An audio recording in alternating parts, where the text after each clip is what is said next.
আমি কাতার যাচ্ছি, সিলেটে এক লোক বসছে, আমার শুরু করছে আপনার বাড়ি খনখানো, খনখানো পড়ালেখা করছইন, কয় আমি এই খানো দ্বারা তুই খাইতা করবি খর।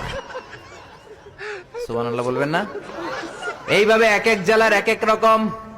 নরসিংদীর রায়পুরাতে গেলাম, আমার ভাইয়েরা রায়পুরা বলতে পারে না, রে কয় ল, রায়পুরা রে কয় লাইপুরা, কয় লাইপুরা লাতা মুরগি দিয়ে লাইতের বেলা কাইয়া লেলাইন দেয় ফুটছি। তার মানে ও যত র পাবে ওটারে বলবে কি ল। আর ঢাকায় গেলে আবে হালা খায়া হালা, খালি আবে হালা আবে হালা আবে হালা আবে হালা। এরপর বরিশালে গেলে ক বলতে পারে না। দারুন্নাতে পড়াশোনা করলাম 7 বছর। আল্লাহ দারুন্নাতের সব শিক্ষককে তুমি কবুল করে নাও, ছাত্রদেরকে কবুল করে নাও। আসলে আলেম গড়ার মার্কাজ, এলেম আমল আছে। কেউ যদি বলে হুজুর ছাত্র কই দিব, এক কথা আমি বলি দারুন্নাতে দেন। 7 বছর আমি পড়েছি, আমার রক্ত মাংস মিশে আছে দারুন্নাতের